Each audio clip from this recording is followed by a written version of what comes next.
चुनाव आयोग को यह बेशुमार ताकत देना कि वो अपनी मर्जी से चुनाव टाल सके, संविधान के मूल ढांचे के खिलाफ है। अगर इलेक्शन कमीशन चुनाव टाल देता है तो ये इनडायरेक्टली राष्ट्रपति शासन थोपने जैसा होगा, यानी राज्य सरकार के कामकाज को केंद्र सरकार अपने हाथ में ले लेगी। इस पर न्यायिक सवाल खड़े होते हैं। यह संविधान के फेडरल स्ट्रक्चर यानी संघीय संरचना का उल्लंघन माना जाएगा। पूर्व chief justice of India Sanjeev Khanna ने इलेक्शन कमीशन पर यह बातें वन नेशन वन इलेक्शन को लेकर कही हैं। वो भी किसी आम मंच से नहीं बल्कि जेपीसी के सामने, यानी उस ज्वाइंट पार्लियामेंट्री कमेटी के सामने जो संसद में वन नेशन वन इलेक्शन विधेयक के लिए बनाई गई है। इसके अलावा बिल के किन प्रावधानों पर उन्होंने लिखित रूप से आपत्ति जताई, सब कुछ डिटेल में समझते हैं। इंडियन एक्सप्रेस में छपी दीप्तिमान तिवारी की रिपोर्ट के मुताबिक पूर्व सीजेआई संजीव खन्ना मंगलवार यानी 19 अगस्त को जेपीसी के सामने पेश हुए थे। इस रिपोर्ट में कुछ इनपुट्स एक्सप्रेस जर्नलिस्ट दामिनी नाथ ने भी दिए हैं।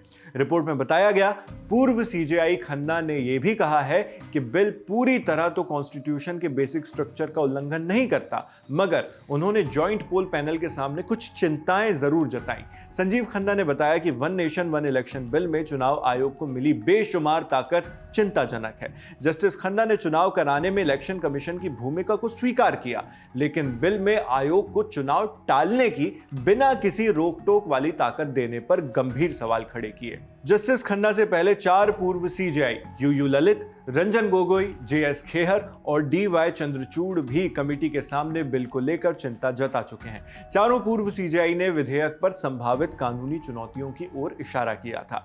अब जस्टिस खन्ना ने यह भी कहा है कि बिल का मकसद चुनावों की फ्रीक्वेंसी को कम करना बताया गया है, यानी बार बार चुनाव ना कराना पड़े। लेकिन यह लक्ष्य हमेशा पूरा नहीं हो पाएगा, खासतौर पर तब जब किसी विधानसभा का कार्यकाल समय से पहले खत्म हो जाए। हालांकि उन्होंने भारत के लोकतंत्र और यहां की पॉलिटिकल क्लास की मैच्योरिटी पर भरोसा जताया। जस्टिस खन्ना याद दिलाते हैं कि पिछले कुछ दशकों में भारत में कोई मिड टर्म चुनाव नहीं हुए, यानी कोई ऐसा चुनाव जो कार्यकाल पूरा होने से पहले ही सदन भंग करके फिर से कराना पड़े। संजीव खन्ना कहते हैं कि इससे देश की राजनीतिक स्थिरता और संस्थागत मजबूती पता चलती है। इसी के साथ पूर्व सीजेआई खन्ना ने अपनी चिंताओं को दूर करने का एक सुझाव दिया। जस्टिस खन्ना कहते हैं कि वन नेशन वन इलेक्शन विधेयक में राष्ट्रपति की नियुक्ति की तारीख पर नोटिफिकेशन के मौजूदा प्रावधान को हटा देना चाहिए। उन्होंने प्रपोजल रखा कि इसकी जगह बिल में ही एक फिक्स्ड डेट तय कर देनी चाहिए। बीते हफ्ते पूर्व सीजेआई संजीव खन्ना ने इसे लेकर कमेटी को एक लिखित रिपोर्ट सौंपी। इंडियन एक्सप्रेस के मुताबिक अपने लिखित सबमिशन में जस्टिस खन्ना ने कहा कि प्रपोज्ड आर्टिकल 82A का क्लॉज 5 चुनाव आयोग को एक बेशुमार अधिकार देता है। वह अधिकार यह है कि इलेक्शन कमीशन अपना ही ओपिनियन बनाकर राष्ट्रपति से चुनाव आगे पीछे करने की सिफारिश कर सकता है, यानी आयोग सीधे प्रेसिडेंट को यह घोषणा करने के लिए कह सकता है कि किसी विधानसभा का चुनाव लोकसभा चुनावों के साथ न कराकर बाद में कराया जाए। संजीव खन्ना ने इस क्लॉज को या कहें इस प्रावधान को मनमाना बताया है। जस्टिस खन्ना ने यह भी कहा है कि इसे कॉन्स्टिट्यूशन के आर्टिकल 14 के खिलाफ होने पर अदालत में चुनौती भी दी जा सकती है। पूर्व सीजेआई बताते हैं कि बिल का यह क्लॉज संविधान के बुनियादी ढांचे यानी बेसिक स्ट्रक्चर को